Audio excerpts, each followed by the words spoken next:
Okay, so what we want to talk about today is how do you separate from an affair partner, some of the challenges and opportunities, and so we're going to cover a variety of different issues here. So the first thing we want to note about this is that it's a really difficult situation to be in. That if you're having an affair that's ended, in many cases it's ended because you were discovered, or it might have ended because the affair had run its course, or the cost was getting too high, or you were scared about getting um, about ending the relationship, then it becomes quite challenging. Now, there are some cases where affairs may just end or something bad happens, and so you decide you no longer want to do that, and that may have its own challenges as well. But normally, that's not really the issue that we're addressing today. We're addressing the situation where, as an affair partner, you're kind of bonded to two people. So you might still feel feelings of obligation or connection, or even love and affection and strong feelings towards your primary partner, and at the same time, that there's maybe a strong sense of passion. It may be a sense of loyalty. Maybe a simple care. It can be quite a lot of different things towards the person that you're having an affair with. And so the challenge is you're essentially, I often use the analogy that it's kind of like you're being pulled and decided, told you need to chop off one of your arms, any arm you like, but just you need to decide. And so it's really easy for the person who is in this dual relationship to feel really torn and to want to keep kind of postponing or putting off that decision. Now, if you are at the same time trying to work on your primary relationship, that's going to be pretty hard as well, because your partner is not ambivalent about this at all. So they have a very clear idea of what it is that they want you to do, and so they're going to be really pushing you to make some decisions and to make some choices. And one of the most important needs that they're going to have is primacy, because one of the things that affairs virtually always do is attack primacy. That sense that most people, when we're in a relationship, we have a sense that this is our primary relationship. I'm choosing you, you're choosing me. I'm number one, you're number one. And what we do when we have an affair is that we breach that in some ways. Now, this is true whether it's a physical affair. It can also be true where there's an emotional affair, where you might be spending a lot of time with someone, or connecting, or kind of creating this sort of special bond. That can feel like a primacy threat as well. It can even be with someone of the same gender, but there's a particular thing that tends to happen when there is a sexual relationship involved, or a sexual energy involved, because there is a sense that we have of that the relationship commitment, or the marriage commitment, is to say that we're going to direct this energy, this sexual commitment and energy, into this primary relationship. Now, what that doesn't take into account is that it's fairly common, for us to be, interested in lots of different people at various points in times in our lives and over the course of our lives, and so it's not an unusual situation to still care for someone, and be attracted to someone else, but at the same time we have this part of us that really does want to feel a lot of the time primary in the relationship, that we're number one, and that other person can go and jump off a cliff. So this is the problem that your partner has, is this is where they are. Their role is, in most cases, pretty clear. They just want this person to stop, to go away, and if they could sort of delete them out of existence, that's normally something that would feel pretty good for them. So, what that basically means is, it's really normal that you're going to be in quite different places. That as the affair partner, you might even be going through a grieving process. It might feel like a physical withdrawal, and a lot of that makes sense in that generally when people go into the affair process, what they do is they initiate the bonding sequence that generally happens in the honeymoon stage. And so one of the key features of that is the brain starts to secrete really high amounts of a neurotransmitter called phenylethylamine, PEA for short. So phenylethylamine is what your brain produces when you smoke crack. So it's highly addictive, highly habit forming, and one of the things that it does is it lowers the level of serotonin, in the brain and in the body. And serotonin is a mood regulator. It helps us sleep. It also helps us not be obsessive. And so what we see is when people are high on PEA, then it's kind of, you get that sort of honeymoonish kind of thinking, or that obsessive kind of thinking. I can't think about it on my mind. I can't sleep. I feel activated. I feel like fidgety and hyper in my body. Um, and so this, basically addicted pattern of thinking is one of the things that can feel really overwhelming, really challenging for the partner, because it really takes away that sense of primacy. There's often a sense of nostalgia, like I wish you felt like this about me. And but also for the partner who's in this dual relationship, then they are basically sitting there feeling like, oh my God, is this love? I'm letting go of this person, who means everything to me. Like, so it's a very intense kind of thing. And there's a very famous work by Shakespeare, um, that covers the tragedy of this experience. And unfortunately, in the West, we're so deluded that we think of it as a love story, but Romeo and Juliet is a tragedy. And it's a tragedy because you have a bunch of teenagers who get caught up and sucked into that phenylethylamine vortex, and in the process there's a couple of murders, a couple of suicides, and the disruption of an entire city, as well as the two families who are devastated by this experience. And so, just to say, we're dealing with really powerful things. And so, one of the problems that you have in terms of this is that it's very common that when in a common scenario where an affair is discovered, and so suddenly there's this the partner who's been cheated on is basically sitting there saying, you need to choose. Like, if you're going to be in this relationship, you need to choose. And so they're generally pretty black and white about their thinking, because their view was relatively simple. They're trying to protect safety in the relationship. They're not divided in their thinking. And the partner in the dual relationship is now split between trying to figure out which way they go, and they're basically high. They're high but in withdrawal. So they're about as stable as a junkie. And so, if that's you in this case, it's a really bad position to be in. And so what we tend to see, particularly in therapy, is a lot of kind of like absolutist thinking. And honestly, we even sometimes see it with therapists. So there's a very well-known school of therapy, which I actually trained in, which basically said, if you have a couple, coming in for couples therapy, we can't see you unless you've ended the affair. Which sounds nice in theory, and it sure makes the therapy job a hell of a lot simpler. But in practice, that's one of the hardest things to help people through. And ultimately, if you do want the relationship to survive, in most cases, the relationship with the affair partner does need to end. But it's just recognizing that that's actually a bit of a process. So what happens is you have the irrationality, the grieving, the instability of the dual relationship partner, the partner who's had the affair, and the external party is also suddenly going through their own grief process, their own irrationality, their kind of thing. And so one of the things that we see really commonly here, particularly if it's quite an intense relationship, is that there can be threats of suicide, just really intense, powerful feelings, because you are going through a physical withdrawal process as your body lowers the amount of phenylethylamine. Um, it's one of the things in stable relationships where people like move in together, or if they don't live together and they have the wedding, and there's often that sense of post-wedding blues. Some of that is the impact of a drop in phenylethylamine. and the way that you're supposed to kind of help manage through that period is to increase the amount of oxytocin. So oxytocin is a comfort hormone.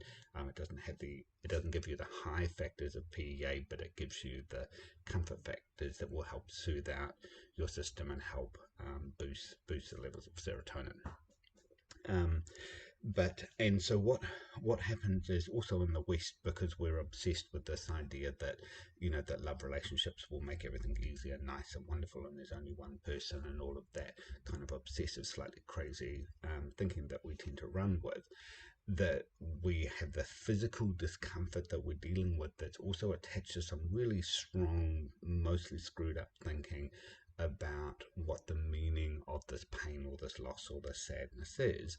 And so what that tends to do is to make it very intense. And so you get people making decisions that in many cases are in complete violation with their values or those kind of things, because there's a meaning behind it, that this relationship, then there's nothing else, I'm never going to find anyone else like them, all of that kind of thing, which is pretty easy to dismiss from from an external perspective, from the partner's perspective or a therapist's perspective who's not currently in that space. But when you're in it, it's going to be really intense.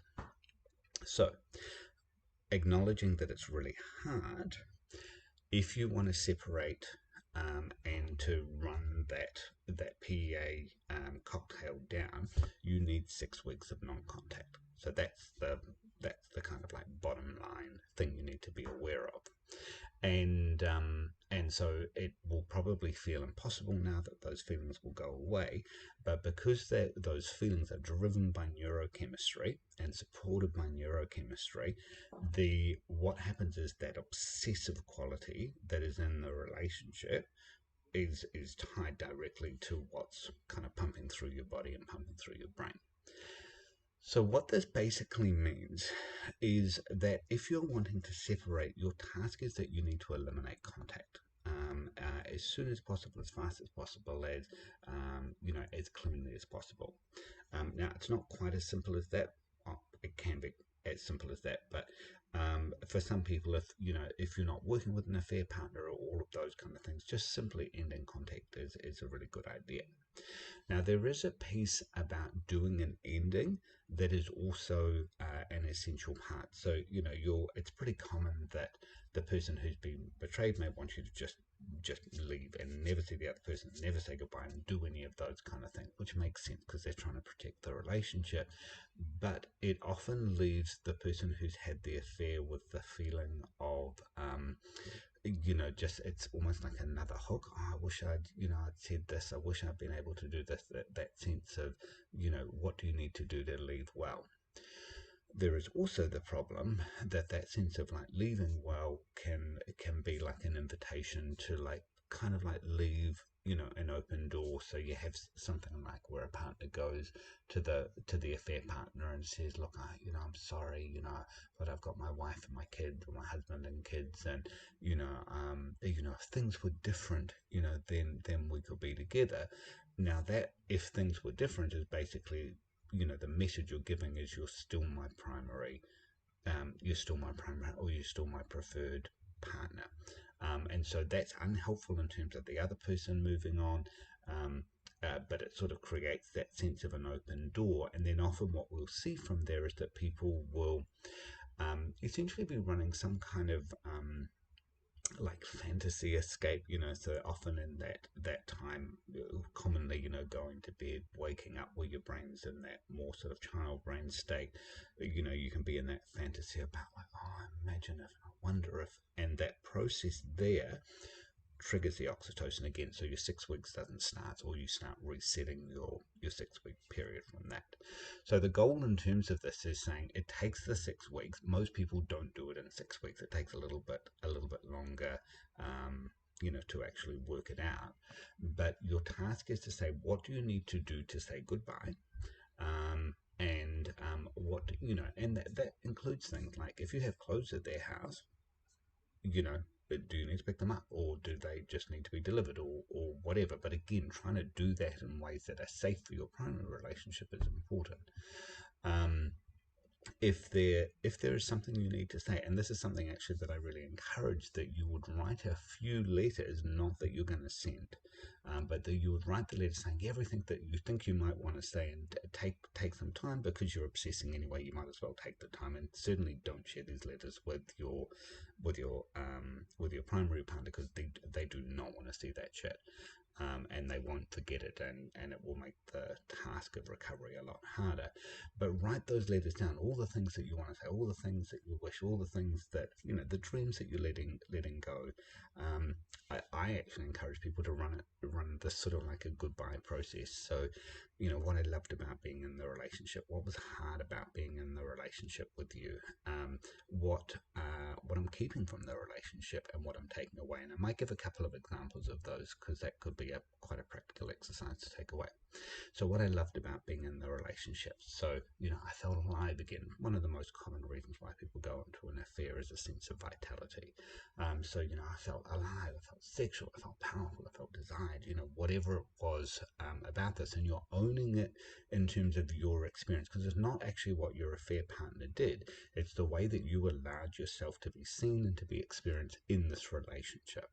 So what I liked about being in the relationship, what I hated about, so I was lying to people all the time. I was sneaking around, betraying my partner, I was lying to my kids, whatever, putting my job at risk, as, spending money I didn't have, whatever it was that you didn't like about it. Then what I am what I'm keeping from the relationship. And so this is really one of the really valuable things, because often people in an affair relationship start to allow themselves to experience parts of themselves that they've shut down. And one of the reasons you can do this is because an affair is a low risk relationship. So if you've been in a relationship with 20 years and you go to your partner and say, hey, babe, I'd really like us to dress up in pirate outfits to make love this evening. It's a pretty risky proposition if you haven't done that before, because your partner may turn around and say, you sick person, and then you've got to still make breakfast and take the kids to school and do all of that. So there's a lot on the line. If it's a newer relationship, even though even aside from the honeymoon drugs and all the excitement and all of that, there's not as much invested in the relationship, and you don't know stuff. So you could say, oh, I always thought it'd be great to, get a pirate's outfit. And again, because the honeymoon period and the obsession and all of that thing, it's much more likely that the partner, even if they do think it's weird, is going to be like, wow, that's kind of crazy. I never thought of doing that, but why don't we give it a go? And so that sense of freedom, that sense of showing up, all of that stuff, is actually something that you wanna hold on to. And again, it's not on your partner, it's in you. You took a risk to show up, not as big a risk as you'd have to take with your current partner, but you showed up and you took a risk. Now, if you are going to rebuild your relationship with your current partner, you are generally going to have to build a better relationship, because if you're going to go through all of the crap and pain and difficulty and vulnerability and stuff of rebuilding a relationship after a betrayal, like if you have to tear the house down because there's mold in it, you're not going to build the same shitty house before. You're going to build a better house. So that ability to go for more of what you want is one of the features of building a relationship post affair, and not just for you, but also for your partner as well. So what do you want to hold on to, and then, and what do you want to let go of? And so, um, my personal take is, letting go of ways that you breach your integrity. Because that's normally one of the costliest aspects of the affair, is actually, behaving in ways that are out of integrity with the people that you love and the people that you care about. But there may be other things as well. So looking at those kind of things, just so you can get clear and you can get that sense of having voiced that stuff, and then taking the time to sit down and write what it is that to you need to say to your affair partner. Now, the important thing in terms of this is that you are not creating unnecessary secrets from your partner. You want to make sure that you're not leaving any open doors, and and so some people might have their partner read that. Um, some other people, the partner may choose. Look, I don't want to read it. I understand you want to say goodbye, but I don't want to see that shit. But what they may need is the reassurance that this is the last time. You know that this is the sense, or you can send that letter if they are going to send a response back. My advice would be if the response is going to if you are open to getting a response back from the partner, from the affair partner, that you make it clear in the letter that both of you will read the response. But honestly, I have found that the where that happens, it's pretty common for the affair partner who's feeling quite rejected, who's feeling quite hurt, to intentionally or otherwise put kind of a lot of hooks or like kind of stab wounds, they might say things like, you're never going to have it as great as you had it with me, or they can be quite explicit, or those kind of things. So again, bear in mind, people are not functioning when they're adult centered brain. They're dealing with their addicted brain, and this is kind of like the biggest loss in their whole world. So it's you're reacting from that very upset 7 or 8 year old who's just lost their favorite toy, or their the thing that's the center of their world.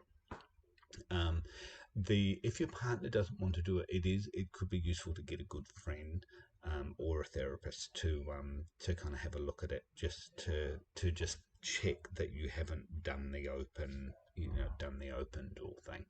But it's basically doing that stuff that needs to be done to do the goodbye, and then to set out, these are the limits. These are going to be the limits of contact. This is how I'm going to respond in these kind of ways. So all of those things are set up in advance, so you don't need to redo it, because you know that it's likely that the affair partner is going to is respond with another letter, or send you text, or send you WhatsApp, or contact your work, or do those kind of things. So if you can just set those processes up, and how they're going to be dealt with in a way that will establish what safety, and the focus and the priority on protecting the relationship, that will actually help the affair partner, because even though they're not going to thank you for it, it helps set them up into their 6 weeks of withdrawal, which they need to do to get through, to stop, you know, feeling obsessive and crazy, and like their whole world is ended, and all of those kind of things. So while it may be flattering, at some level, to know that somewhere out there, someone, thinks that you're the most amazing person in the world, and they're never going to get over you because you were so incredible, it's also not very kind. So setting your affair partner up to have the best odds of moving on and finding their own way and their own happiness, in my view, is just a kind of like a humane thing to do. So yeah, so that's basically what you're going to do. You've got the letter, or whatever that communication is. You're letting your partner know about the process, even if they're not actually reading the specific letter. So that idea of using someone else to vet it can be useful, because then it means that your partner can just relax, but not have to deal with the weight of seeing stuff that they can't unsee, or reading stuff that they can't unread. And then at that point in time, you just need to understand that you're recovering from a crack addiction or a heroin addiction and stuff. So you will literally feel pain in your body, sleeplessness, all of those kind of things. And so the things that really help in terms of that, journaling is really useful. So just recording some of the thoughts as they come out, is a fantastic therapy, because what it does is it helps link your emotional brain up into your prefrontal cortex, but which the writing requires you to use your prefrontal cortex, and so that kind of assimilates. And what you will see, even just over the course of the weeks, is the version of crazy, it will tend to reduce as your body works its way out of the drugs. Um, the And so that can often give a sense of insight. And when you're writing, you keep the focus on you, like what is it that you're longing for, what is the bit that you need, because affairs often can highlight needs that we have that we haven't been very good at articulating or asking for, those kind of things. And as I said, in Relationship 2.0, build Relationship 2.0 to get more of that stuff. That's essentially the challenge of the relationship. Then the other thing is get into sunlight at least 20 minutes a day. We're recording this in the middle of New Zealand winter, so sometimes that can be a little bit of a challenge, but it doesn't need to be sunny. You just need to be in daylight for about 20 minutes a day. That really helps. And also walk for 20 minutes a day. So going for a 20-minute walk, even if it's in the rain, is really good for your body to get exposure to sunlight. The other thing that you can do is, if you're really struggling, this doesn't impact everyone, but some people really struggle with just not being able to eat, feel really anxious, and particularly if there's been childhood losses and stuff, um, that separation can really trigger very painful feelings, which sometimes disrupts eating. Now, some people go the other way and they're totally into comfort food and they're eating junk food all the time, or they're drinking a lot of alcohol and those kind of things. Just kind of take care of yourself. I'm not going to say don't have a drink because you're not going to listen to me anyway, but just be aware of what you're doing, and that actually what that grieving young part of yourself need is not actually rum, but it might just be that they need a hug, or they need someone to just hold their hand and say, hey, we're going to get through this. There's a few more weeks, it's going to get better. I'm here, you're not alone. That kind of stuff is much more helpful. If you are struggling with eating, though, one of the things that I found really helpful is have a smoothie.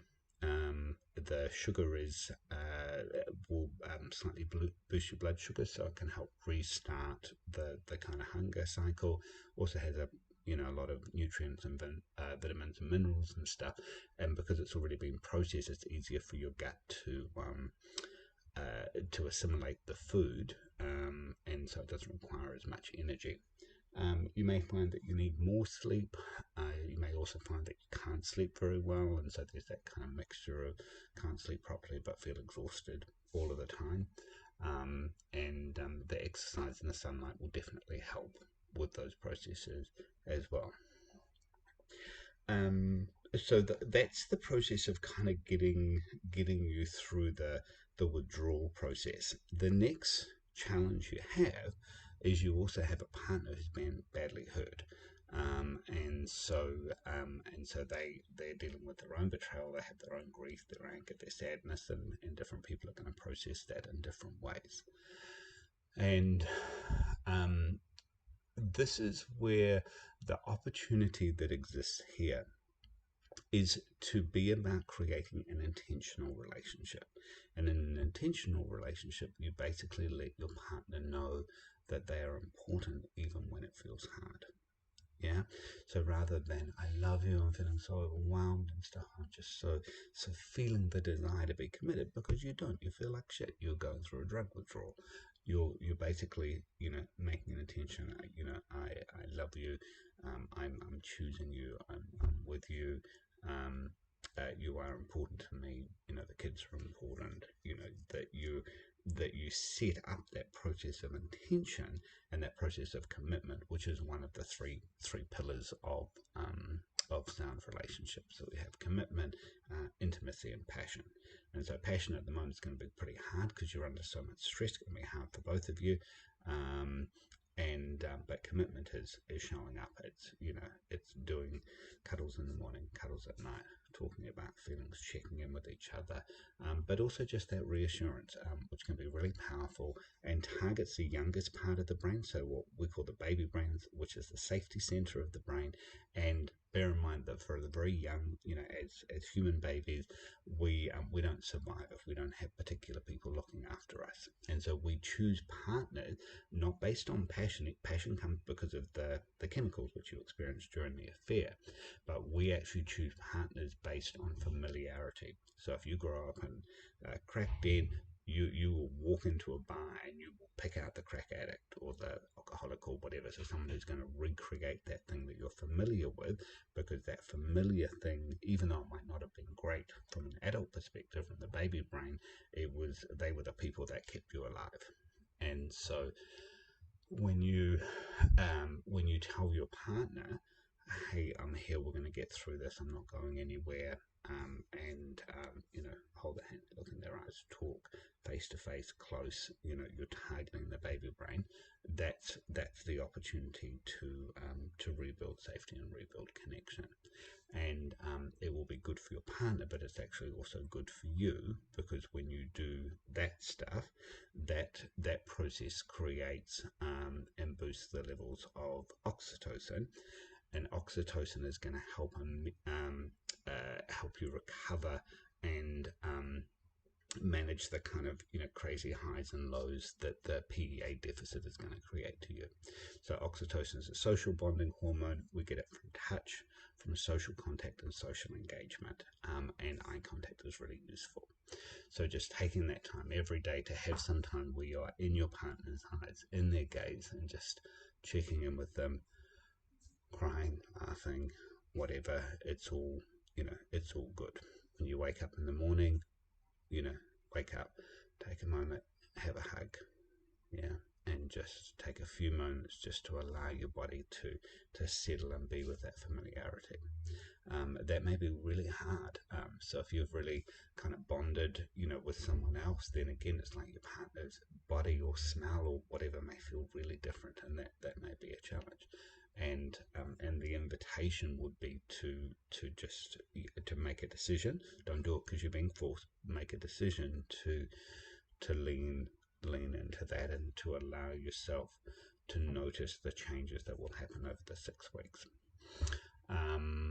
If you're still really struggling with that after 3 weeks and you haven't been in contact and you're not doing that kind of thing, that would be a really good thing to talk about with the therapist.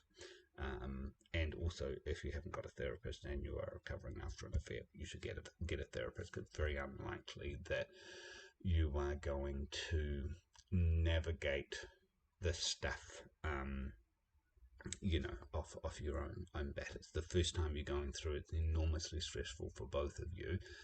So kind of getting talking with someone who's helped hundreds or thousands of people through that process means you don't have to reinvent the wheel all the time at the expense of your relationship and your kids and everyone else who's living in this misery state with you. This is a very, very challenging state. Get some support in terms of that. So wake up, do the cuddles. It's really important when you leave. That will trigger the abandonment fear. So, babe, I'm going to work now. I'm going to be back at 5. I'll check in with you 3 times during the day, or whatever your safety plan is in terms of that. When you come home, first thing you do, walk in the door, ignore the dog, ignore the kids, find your partner. Hey, I'm here. Take a moment, do a hug, reassure it, and again, we're targeting the younger parts of the brain. Final stage is when you go to bed. No phones in the bedroom. Particularly given that phones are normally a threat, get yourself an alarm clock, do that kind of stuff if you need to, and take some time. Make sure that you've done a check-in for the day earlier in the day. Normally, if you go to bed at a sort of conventional time, try and get the check-in done by about 8 o'clock, so you've got enough time to unwind and watch TV or do whatever you do. Get into bed without the phone. Take a moment, cuddle, tell each other something you appreciate about each other, and so finish the day on a good note.